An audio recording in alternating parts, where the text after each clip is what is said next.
I speak unto thee this day, and I say that it is spoken, it is written in my word, beware the root of bitterness. And I say this day that I will show thee that the root of bitterness is the root of rebellion, which causes death. And I say, when men will give way to the same, I say they have no part of me. And I say, when women will give way to the same, I say they shrivel and die. For I say they do not have the vibrancy of life that is found in me, nor do they bring forth life. For I say that the root of rebellion can only bring forth death, for I say it is bitterness towards me. Now I say that I, the living God, have intended that my own people would be serving me with gladness and rejoicing all of their days. That is, that they would be thankful to be redeemed, to be uplifted, brought forth. Now I say, if you really consider what a privilege it is to be serving me, I say you cannot help but be thankful unto me. That is, that it is me, the living God, who has given thee the opportunity to be redeemed, to come forth in the truth, the light, the mercy of who I am. I say you are living in a time when men have discarded gladness in serving me, and I say instead they've taken up bitterness and rebellion and accusation. And I say they are ever accusing, and therefore they are losing out with me. And I say through the root of bitterness, the root of rebellion, comes forth the tree of death. I say this day, if you really consider how many there are who are under my wrath in this wicked generation, why do you imagine it to be? I say it is because they have chosen to oppose me, they have chosen to walk afar off from me, and I say they have gone in their own way. That is, they have gone according to their own understanding, loving it so, while all the time they are far from me. And I say they are choosing the way that will prove to be damnation unto them, because they have chosen the way of death. Now I say it is me, the living God, who does continue to give forth the life, the strength, the mercy of who I am unto all who will be receptive unto me. And I say, when the ones who claim that they are my people will be serving me with gladness and rejoicing, they are brought forth in my life. But I say, when men and women will resent me, accuse me, abuse me, I say, of course, they lose me and they take up death. That is, they are bound in the throes of death, destruction, and damnation, because they chose to walk afar off from me. Now I say that I, the living God, have intended that you would indeed be considering what a privilege you've been given to come forth in me. That is, what a privilege you've been given to walk in the truth, the light, and the strength of who I am, ever made glad for my way. For I say it is me, the living God, who is righteousness and truth, blessedness, strength, and mercy intended always. And it is me, the living God, who delights when those who are claiming to be mine serve me with gladness, rejoicing in the giving of thanks. For I say that I, the living God, do not find pleasure when men are under the wrath, but I say they invite the same. That is, by their bitterness, their hatred, their rebellion against me, I say they bring forth wrath unto themselves. That is, they magnetize the wrath that I have prepared for the disobedient, and I say they bring it to their own bosoms. Then I say they want to whine, to moan, to accuse, to abuse, but I say they are the ones to blame. Now I say, if you really consider what a privilege it is to be in the light, to bring forth life because you are abiding in me, I say it is a privilege indeed. That is, to be ever uplifted and directed, guided and instructed by me, the one true God who is able.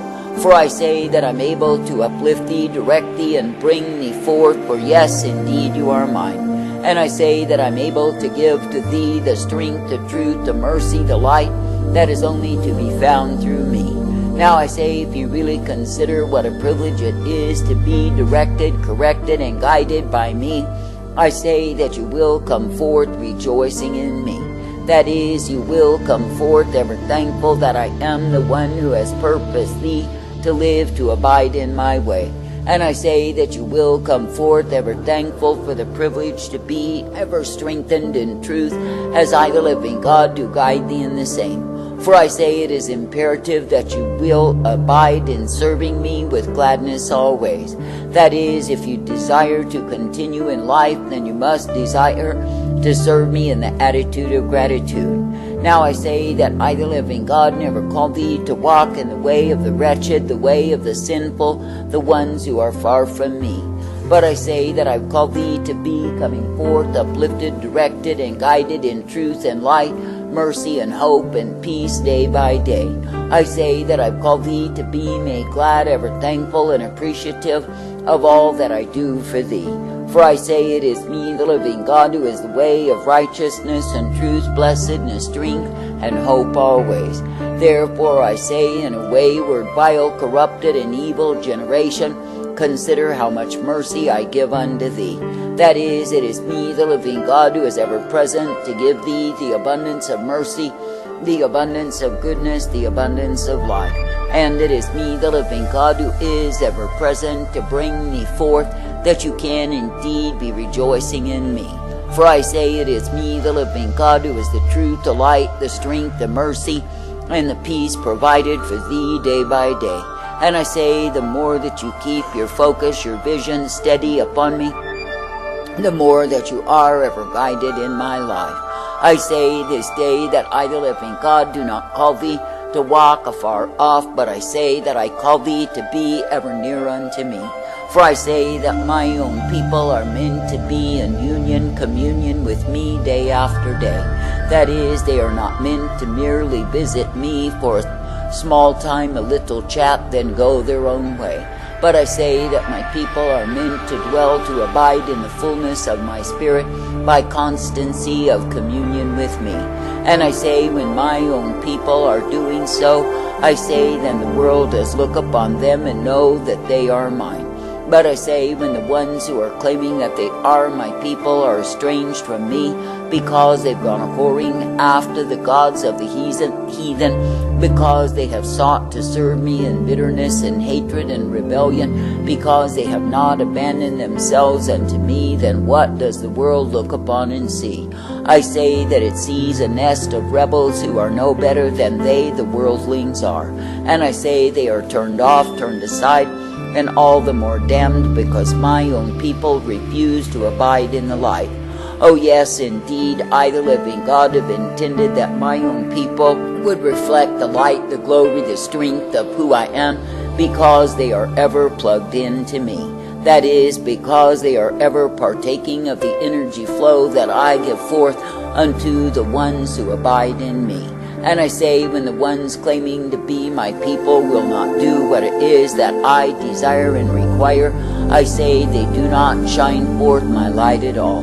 But I say they simply reflect the confusion, the darkness of the world, and I say that the sinners go on in their sins. And I say it is because they are not reproved by the shining of the light through the ones claiming to be mine. Now I say, consider the responsibility that I, the living God, have put upon my people to walk uprightly, to declare my truth, my light, my strength, my power, my glory. I say, consider that I, the living God, have intended that the ones who are serving me would come forth always in me. For I say it is me, the living God, who does desire thee to be ever kept, ever purposed, and directed, guided, and instructed by me.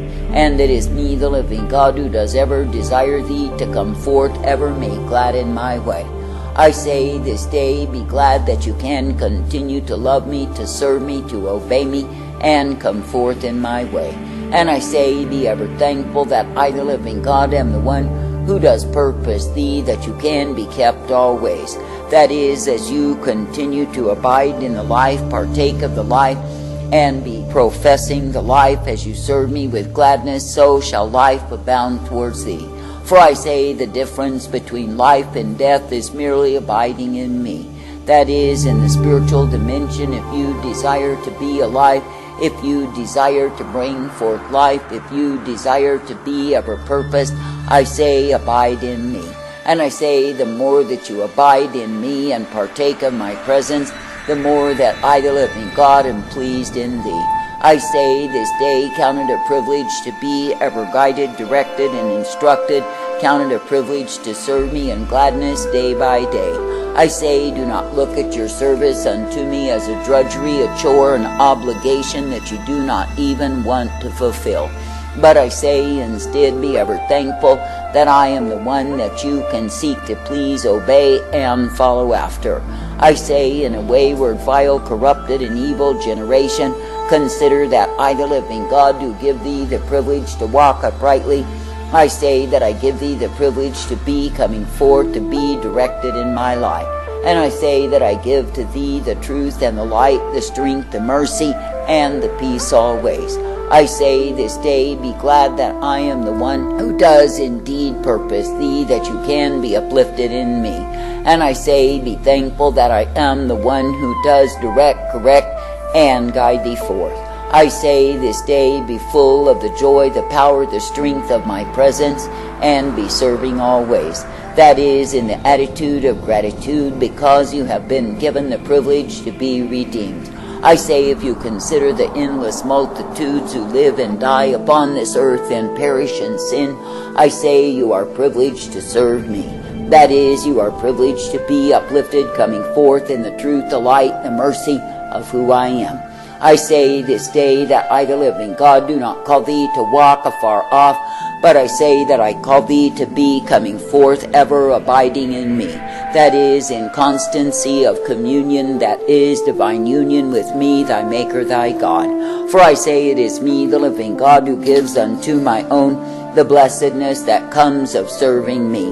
But I say that the ones who refuse to serve me in gladness with rejoicing are the children of my wrath. For I say that I, the living God, am not hiding it, the fact that I'm bringing forth my wrath, my fury, my indignation in a wicked, a vile, a perverse generation.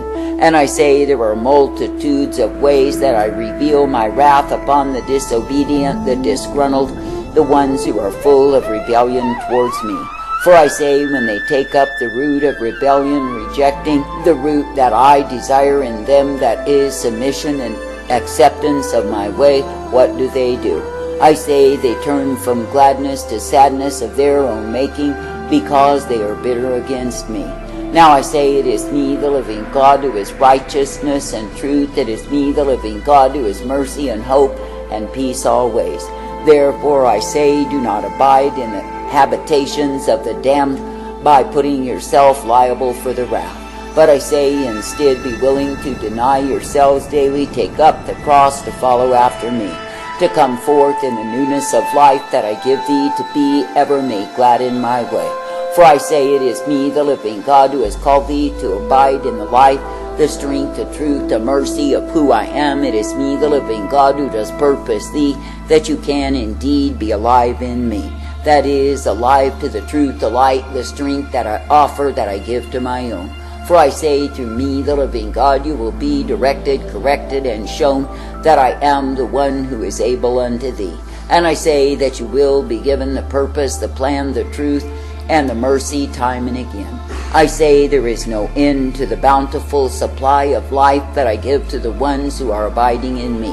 But I say likewise there is no end to the wrath that I pour forth for the disobedient, the lawless, the hateful, the bitter, the accusatory, who are so far from me. I say this day, do not be amongst those who are indeed children of the damned, and be contaminated in the same.